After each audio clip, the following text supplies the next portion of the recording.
Hello and welcome to Machin Pajak, MXP if you will. Very special podcast today. I'm joined by Akeem of Cheeky Sport fame. Akeem, thanks very much for joining us, mate. Oh, cheers. Pleasure as always. I'm really looking forward to this chat because Cheeky Sport are one of those channels that I really respect because you're doing something different.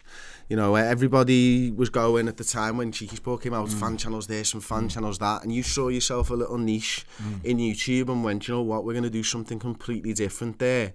And you've fathomed the career out of it, and it's an absolutely brilliant channel. If you don't watch Cheeky Sport, you absolutely should get in there. But how did the idea of Cheeky Sport start? Well, yeah, like you said, like we came and saw fan channels, which was all incredible, by the way. Of course, mainly yourselves, Full Time Devils, Arsenal Fan TV at the time. And we kind of we started actually having loads of debates, as you do with your mates, every single day, and going to games and having debates, and in chip shops, blah, blah, blah, having debates. So we just thought, okay, well, let's find out what the fans kind of think about these games. But the only difference is let's represent both sides. Let's find out if we go to Liverpool-Everton game or if we go to Man United-Man City game, let's represent both Man City and Man United as well. And it kind of came from there, talking to fans and kind of focusing on the engagement and what they kind of generally thought beyond, what's the result? What's the scoreline going to be? You know, what do you think about the season, and kind of trying to pull on their buttons a little bit more in an entertaining way.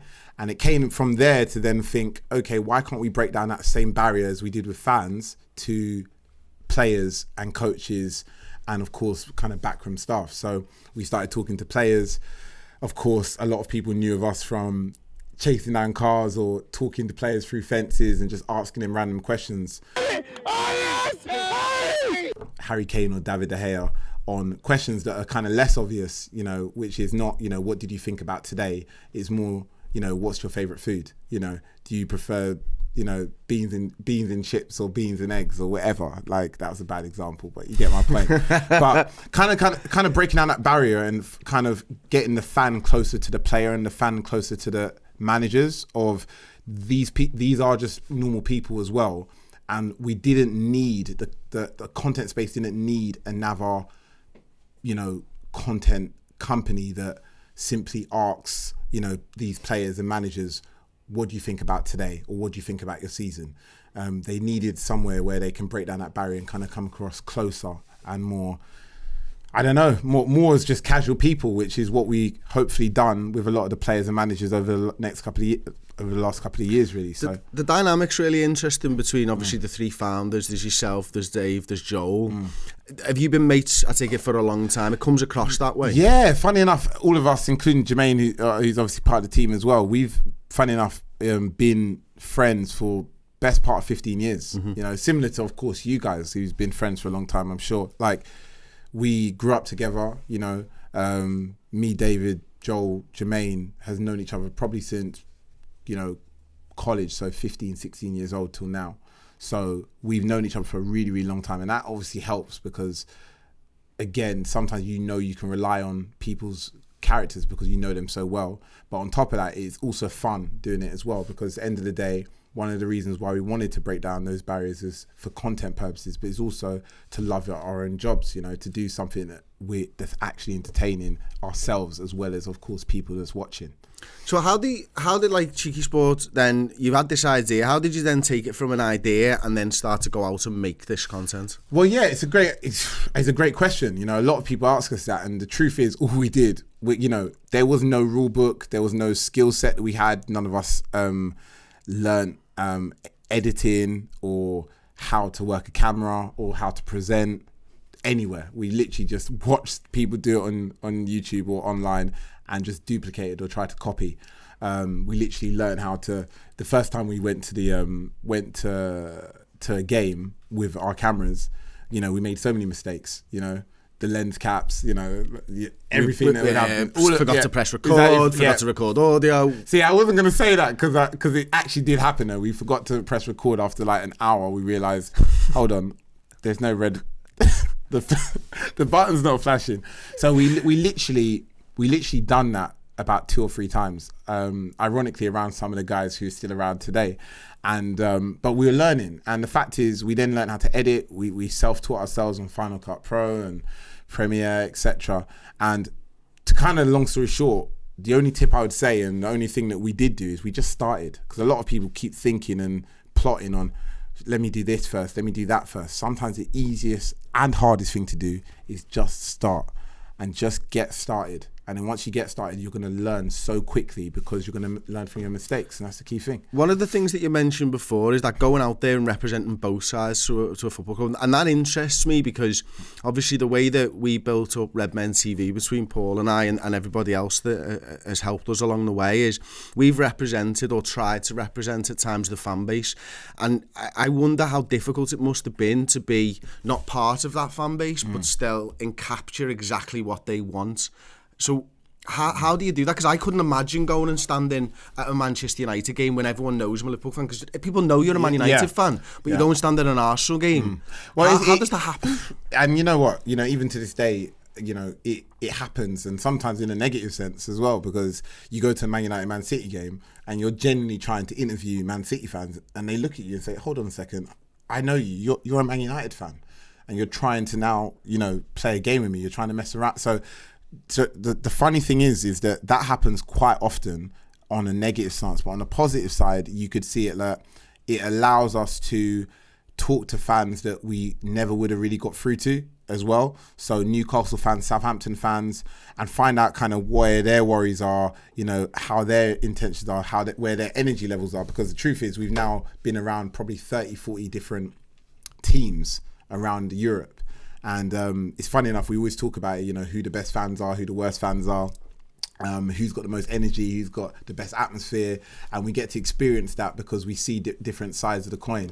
But there are definitely negatives because, yes, they do know who we all support. So a lot of the time you're at away games, or you're around other teams, and they think you're, you know, setting them up. Yeah, you're trying to set them up, or you're trying to be funny, even though you genuinely are just trying to interview them. So, who are the best fans?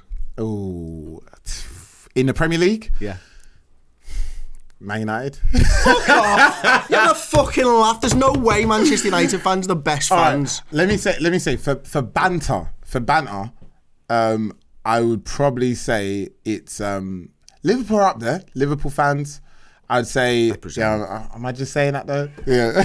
Liverpool fans, Newcastle fans are great. Yeah. They're awesome. They're really, really good.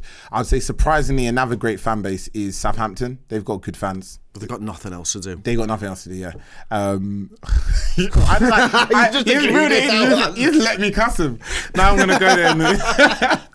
But I could say who the worst fans are, but... Go on. Let me say where our most difficult experiences are. I'd say at Chelsea. I think because Chelsea fans they expect so much because of their success over the last 20 years. Even games that they win 1-0, their fans... 16 years, by the way. Yeah. Yeah, you'd think, yeah, exactly. 2003. Yeah. That was it. Let's not give them an extra few years here, lad. They haven't been around that long. Yeah. Even when they win 1-0, or they draw a game that, you know, that maybe they could have lost, you'd think they got battered sometimes, and the anger on Chelsea fans are worse than any other club that we've come across. But maybe that's just passion, you know. So passion plays a part in it, doesn't it? But it's difficult, isn't it, to sometimes, and you'll know this because you're skating between the fan bases. I know when I'm being ridiculous. Yeah. But I can't stop myself. That's how I feel. That's what football does to all of us. It's an emotional game that just drags you through the ringer for 90 plus minutes at times, and you can't help it. 24 hours later, I feel completely differently. Yeah, you're encapsulating a moment after a game where emotion is running incredibly high, which helps your content at points, surely. Sure, yeah, exactly. And of course, like I said, that's the rough and the smooth, is that you do get people's instant reactions, and that could be positive, it could be negative, but it's real, and you know, and that's kind of why we want to be literally the minute someone comes out the stadium, the minute that the whistle's blown, we want people's reaction, because that's where you're really going to get what they truly feel about their thoughts. Because sometimes when they dwell on it and they watch the analysis at home on TV with Match of the Day, they kind of just create an opinion because of what they've seen or what they've heard online or on socials, etc. We just want people's real opinion. What do you really, really think at this time?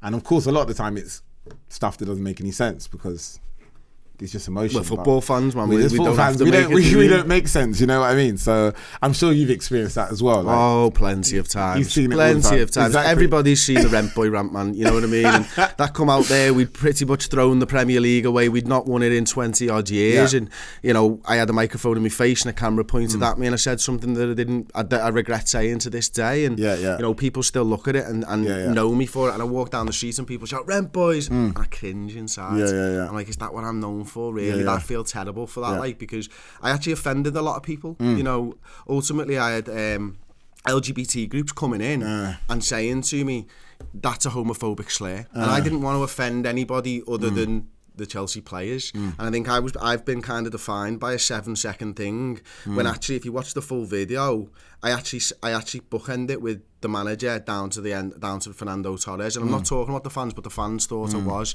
I had Kick It Out campaign, get in touch about homophobia. I had emails from Liverpool Football Club and all kinds of stuff, and I regret that. It's one of my biggest regrets in life.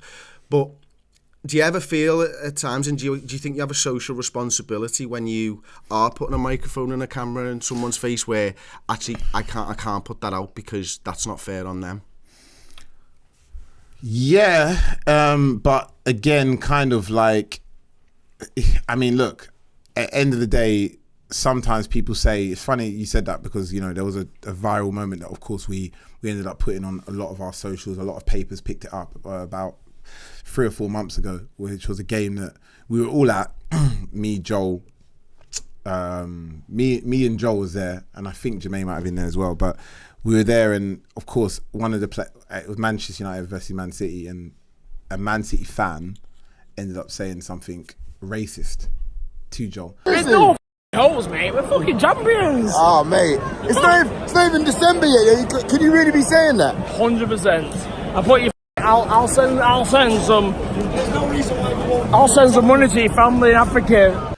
And the truth is, one of the things that we experience from doing this for a couple of years, of course, multiple years, is that racism all the time. You get that all the time. Really? But most of the time, we actually edit it out and we don't put it out. And me and Joe had a conversation that evening, and we was like, well, actually, if we don't do it, if we don't put this out, then this guy's just going to go and do it again. So in one sense, we did put it out purposely to firstly stop him doing it, for him to learn a lesson, but also to kind of like show that, look, racism is deeper than just, you know, even footballers being getting racist slurs from the stands, like you've seen over the last couple of weeks with Sterling and Keane.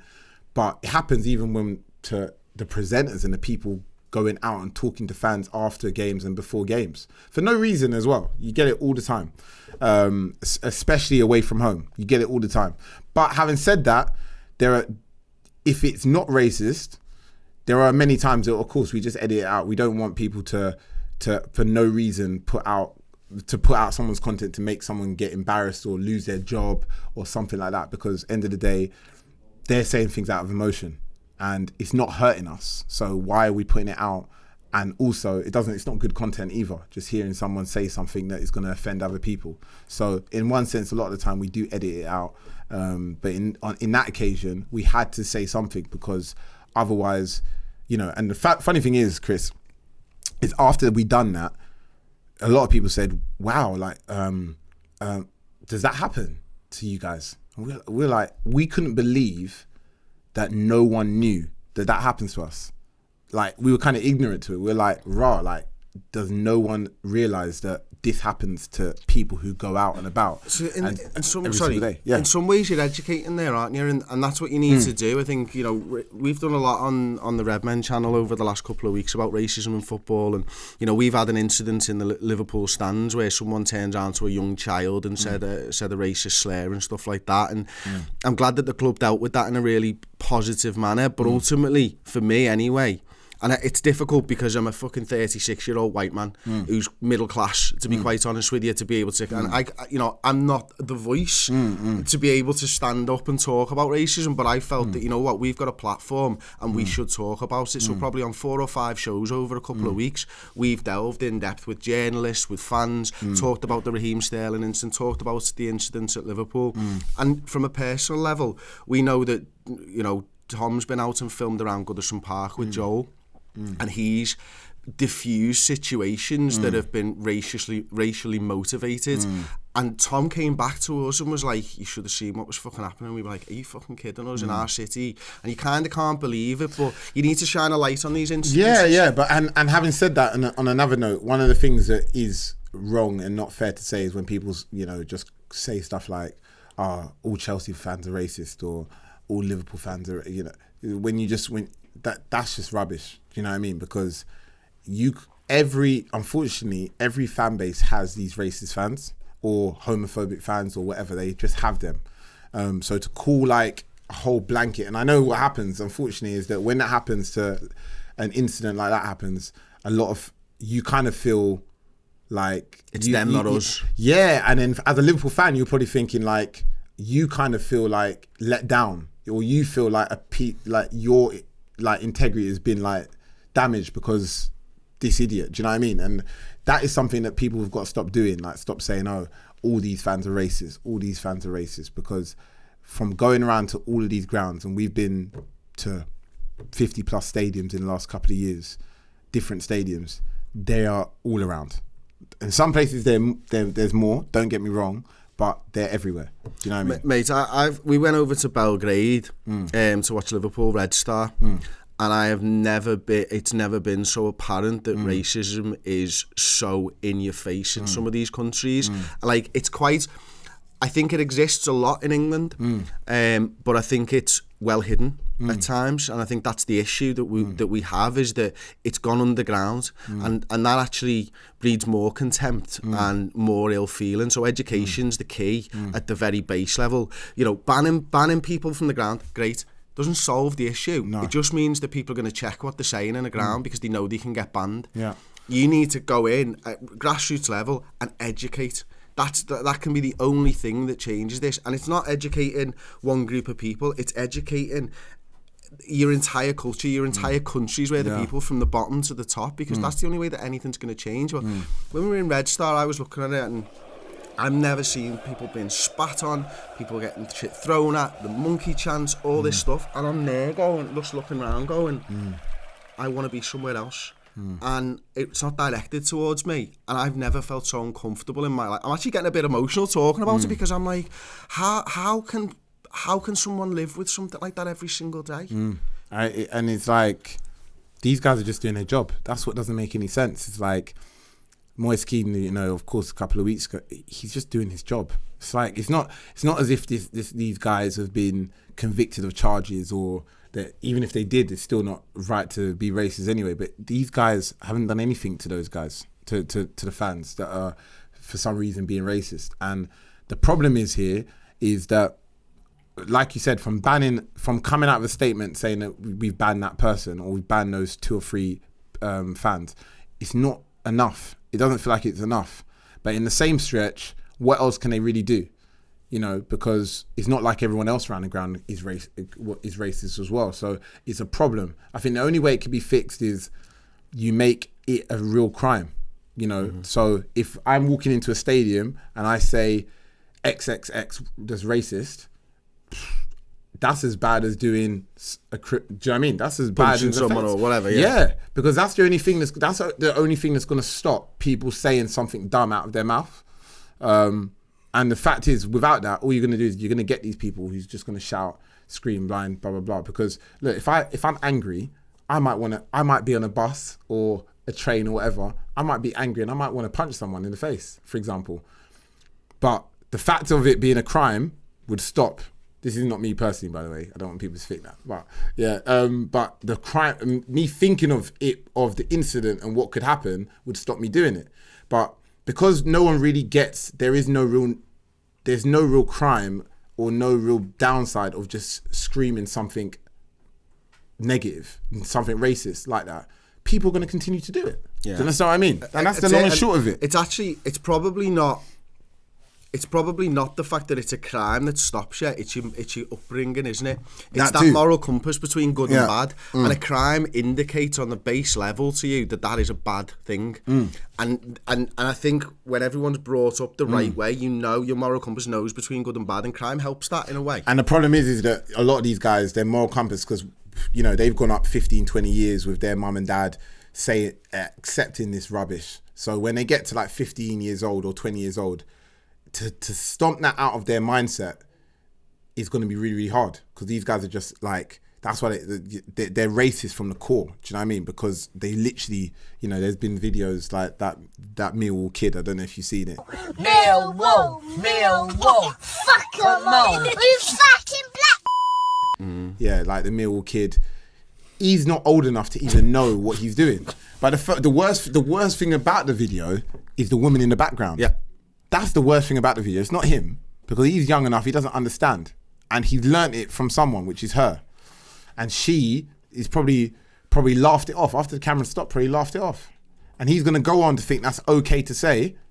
That's the problem. Do you know what I mean? But, you know, it's fucking nuts. Circle continues. It does, man, and something needs to be done. So I'm glad that he's highlighted that, and I'm so glad that Raheem Sterling's one of the guys to carry the torch on this type of stuff now, because using your platform in a positive way like that, whether I'm, as a Liverpool fan, I dislike him for leaving the football club, you've got to respect the man that he is 100%. and what he's doing. So let's talk a little bit more about Cheeky Sports and get off the proper heavy shit, to be quite fair for a bit. Because Cheeky Sports is about, it's about creating great content, but the biggest thing that stands you apart above all everyone I've met in this industry and in YouTube is the fucking energy levels, man. I've never seen a group of people that banter and bounce off each other at such high energy. How do you create that? Is it just there? Is it what you are like every single day, or is it you plus 10%? Because I think sometimes you have to be you plus 10%. I don't think it's a bad thing to be that. Do you know what? We just get energy off each other really, really easy. And don't get me wrong, we don't jump out the car just running 100 miles per hour. But what happens is, just from talking to a couple of fans, we would feed off their energy, especially before a big game or after a big game. You're just going to get that energy and would feed off it. And the way we kind of see it is, let's act as if there was no camera. That's the key thing. Act as if there's no camera.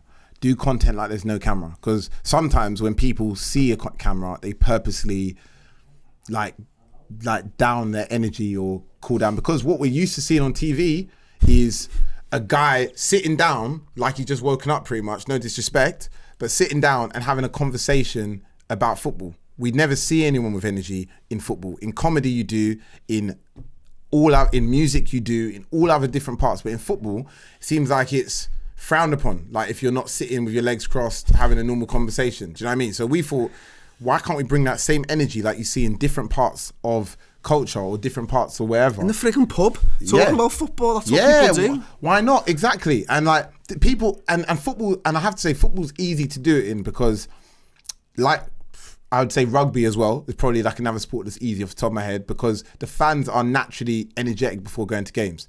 We've been to some F1 races and tennis games, completely different energy.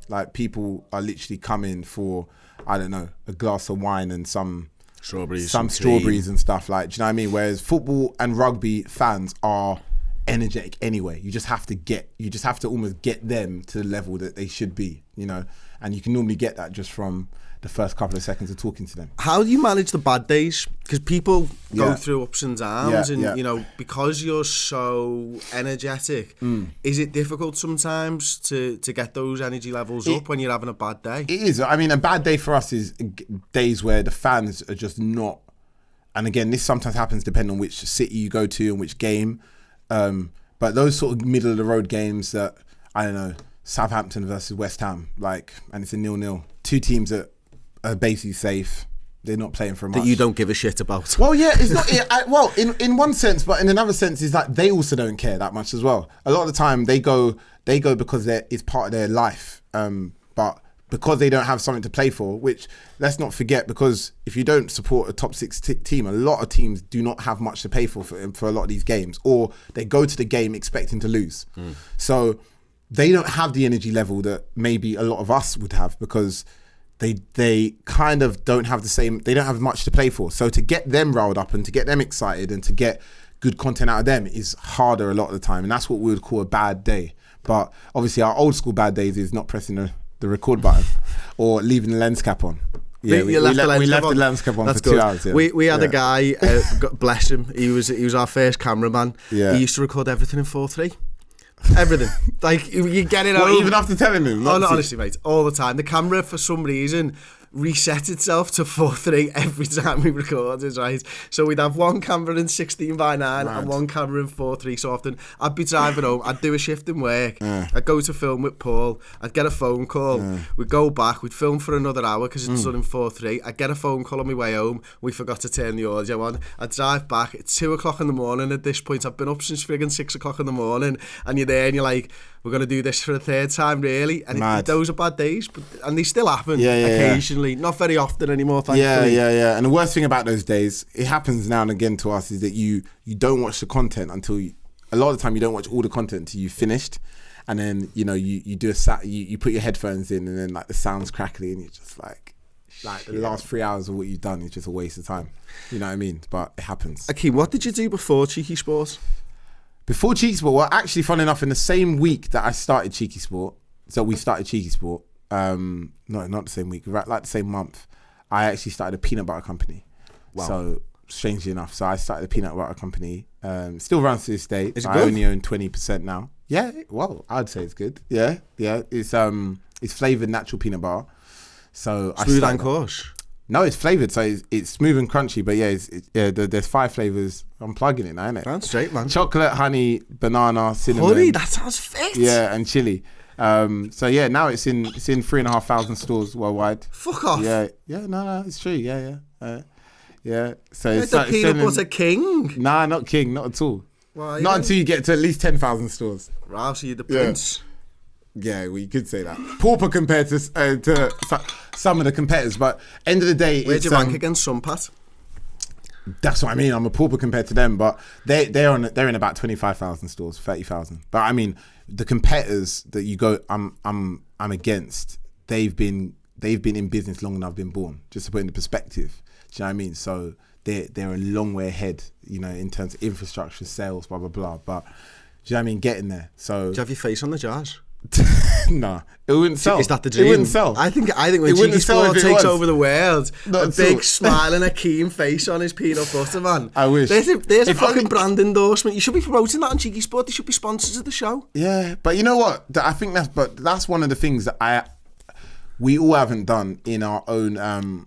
We have been we've separated, which we shouldn't have done, but we've separated like what we do, what we done before, and what we do at the moment alongside of what we do at Cheeky Sport. And that's for all of us involved. Do you know what I mean? Like whether it's me, Joel, Jermaine, Fuizzy, Jike, all of these guys, we've got a lot of things that we do on top of Cheeky Sport, but we kind of separate it for no real reason, to be honest with you. But it's kind of like we just focus, when we're doing Cheeky Sport, we focus on that content. But yeah, randomly that's what I done I before. did not expect that answer. Yeah. I'm not thinking when I say what did you do before. I've just got a peanut butter fucking company running in 3,500 stores. Yeah. And are you heavily involved in that day to day? Now not hardly at all, but before, up until October last year, I was heavily involved. So I sold some of my shares for the second time now.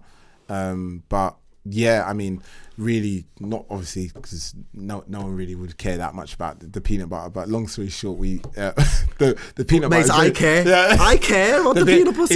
It's sold mainly in it's sold mainly in the US and Canada and China. Those are the 3 markets, and then we supply the United Nations as well, and the Ministry of Defence. Fuck the off. peanut butter. What are they doing with it? They feed nations with it. They feed countries with it. Yeah. Really? Yeah, got contract with them. Yeah, that's where most of the business comes that from. the big fucking and then dough rolling in there, besides like? that, obviously we supply. The other main part of the business is supply the main. I don't know if you know these bodybuilding companies like. Yeah, like the protein stuff. Yeah, the protein companies. Obviously can't say who, but we do private label for them. So we're the ones who supply their peanut butter. Oh, so like white label White stuff. labeling, exactly. So a lot of these big ones, especially the ones that that's up north. So we supply a lot of those guys. So the downside of it is that it means the brand isn't as known as it could have been because of the contracts we've had to make. Because obviously it means we can't sell in certain places because we've got deals, territories and all that type of yeah, stuff. but doesn't matter. Yeah, and a you fat know. wedge off it. It's all right. It's nothing special. All right, what are you talking a year like? What? What are you talking a year like? Nothing You don't have to special. answer that one, That mate. You is don't have to special. answer that one. That is special. So what's a week? What are you earning? Hey, mate, I've got my Look at fingers this in all studio. kind of pies. Look at huh? this studio. Look at it. Yeah, go on. Right. What is a typical working week for Cheeky Sport then?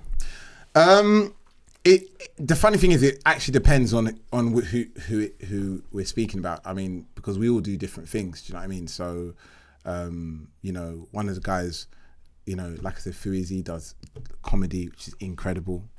Joel does a lot with Arsenal. Does a lot of content with Arsenal. Dave does a lot of content in boxing. I do a lot of content on radio and with the BBC, alongside Jermaine as well. So it kind of depends, but generally speaking, we do a lot of recording on the weekends and on Monday. And then in the rest of the week, we're either doing content on campaigns, like kind of like part-time campaigns, or we've now just like got a new space where we can start rolling out some of our new strands, which we're going to be recording on Thursdays and Fridays. So look out for that. Will do. You need to come on it. We will absolutely. I will absolutely come on it. Right? One of the things that I found quite interesting about the Cheeky Sports story, and correct me if I'm wrong on this, but I think you guys personally were getting a lot of attention, even at 10,000 subscribers. Above and beyond what you'd ordinarily see from a channel like that, because I think what people recognise was that, you know, we've spoken about it already, these energy levels that you guys all individually had, and this charisma that you were all able to showcase on the channel. So even at a small subscription base, you were getting these deals working for big brands and stuff. And you've not built your channel in the same way as most people on YouTube. And is that why do you think that is? Well, I'll be honest, we've kind of taken like L's. We've taken losses actually from not doing certain things that we could have done. And what I mean by that, we could have easily done like a lot of clickbait stuff to get more views or get more subs, or like a lot of people do. We just haven't done it. Where, but I feel like to kind of like, and that's affected our growth, our speed of growth, certainly on some platforms. But I feel like in terms of like the attention, I feel is probably because a lot of the content that we done instantly went viral, or there was periods that every single video we done went into newspapers, like even in print newspapers, not just online. And that's kind of where it built from. But on the flip side, you also got a lot of people who didn't subscribe to us because they kind of thought, well, that video was funny, but I don't know if I like you guys all together as people. Do you know what I mean? So because we didn't do enough content where we kind of like, we were on the channel a lot. It was more, you know, this is a viral moment, or this moment is big, where we, for example, got David De Gea to sign a contract.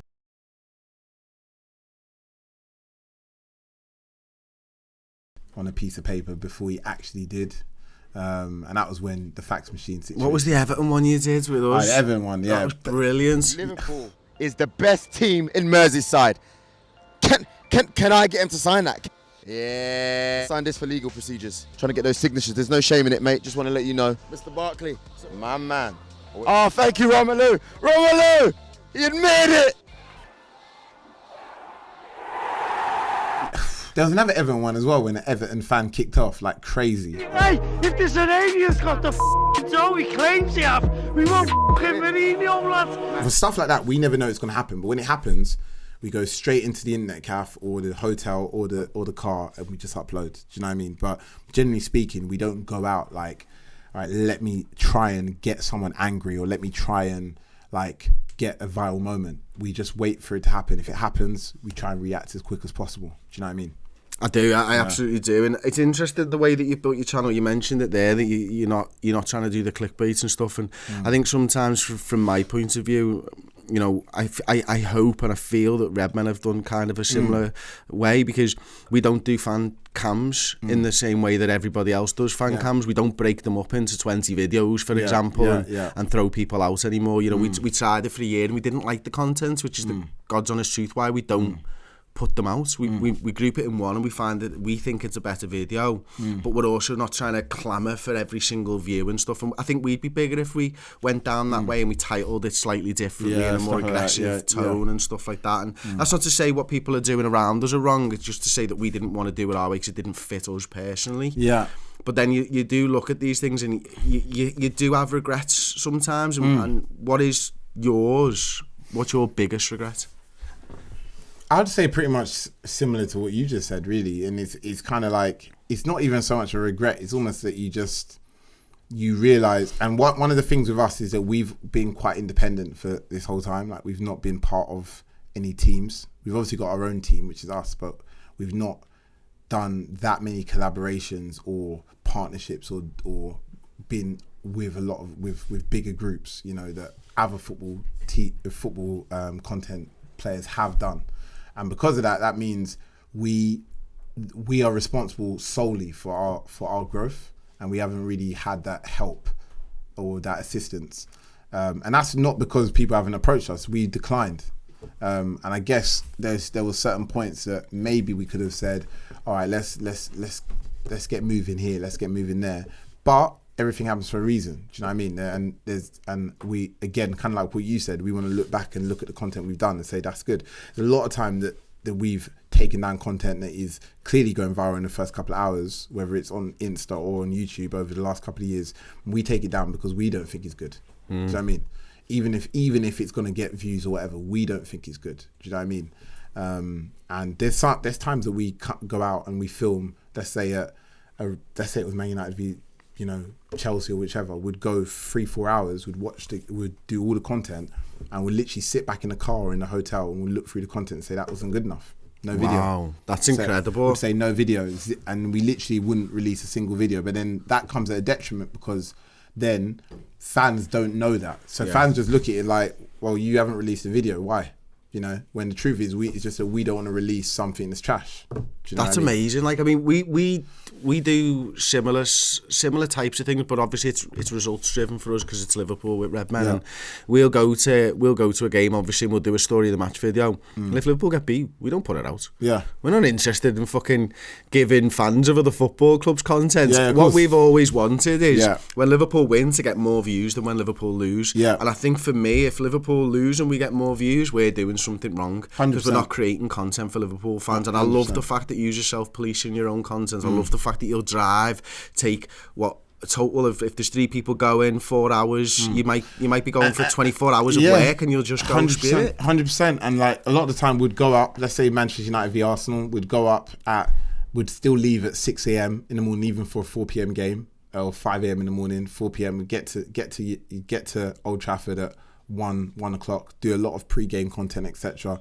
Stay there till 4. After the game, we'll literally be the last people to leave Old Trafford because we would sometimes wait for players to get that to do some content, and sometimes the players would never come out. There was a time that the player, I can't remember who it was, maybe it was Zlatan or something, we literally waited for about 2 hours in the snow, and he didn't come out. So maybe because obviously a lot of the time the players literally just probably stay and watch TV for a couple of hours in the or maybe they even went out of a different exit which we didn't see. But we done all of that and we came back. We actually was out for an entire 24 hours. I got back into my house 4:45 a.m. Not a single piece of content. Fucking hell. And that happened a couple of times every season. Yeah. Shit. Not a single piece of content. You know? Wow, that's incredible. Yeah. You come home after about 3 coffees, driving 6 hours up north, 6 hours back, and then that's it. It's amazing the amount of work that goes into your videos, and we'll bump into you just like, it's normally Joel that we bump into, and we're just outside the ground and we're like, what the fuck are you doing here? Why are you at Wolves away? You know what I mean? In the frigging cup when we're playing a second team, you bastard, to see us lose. How did you pick this frigging game? Why did you pick this? And he's always there. He's at Palace, he's everywhere. It's amazing. I love bumping into you. 2 more questions for you because I know this has dragged on, so apologies. What's your proudest moment? Well, I think our proudest moment, I guess, was in general being recognised by, you know, a lot of the football space, whether it's ex-footballers, which we've just had, Rio Ferdinand on our podcast yesterday, for example, and a lot of our footballers, etc., that we've looked up to growing up, that them recognising our content and saying it's good, that really means a lot to us, because again, in the core, that is what we really care about, is how good our content is from our perspective, and also to the people that we care about, like you guys, and obviously the footballers that we grew up watching. And I think besides that is kind of where we kind of what we're most proud of in general is the fact that we really came from having a camera that we borrowed from a mate and not a single clue of what we're doing, no editing experience, nothing, and now being able to not only edit and put together videos from scratch, but train new guys that we've got now on how to do it, something that we didn't have a clue about 3.5, 4 years ago. And that's pretty much kind of what we feel is the proudest moment, because it shows that if you just get up and do it, and you stop talking, you stop watching videos on how to and etc. You just get up and get your ass to that location and to that place and try. You can do it, and that's what it really incredible, comes to. Man. Incredible. And finally, what does the future hold for Akeem and Cheeky Sports and the rest of the guys? Yeah, for us, I mean, now, like I said, we've got some new studio space now, so we're going to be doing a lot more content. New strands are going to be coming. We're creating more we're creating more, again, non-reaction content or podcast type content. So content beyond of what we're doing, kind of like you guys as well, beyond football, over the next couple of months. And I think besides that, we're kind of looking now on creating long form, like mockumentaries and documentaries. So content that's a little bit longer than, or a little bit more dynamic than kind of what you've seen from Cheeky Sport. So traveling and creating content in multiple countries, quality, which we're going to start doing this summer. So that's kind of where we're looking at now in the next couple of months and in the next year. Incredible, mate. Well, good luck with everything. And Akeem, thank you so much for joining me. It's been a really enjoyable conversation. Cheers, mate.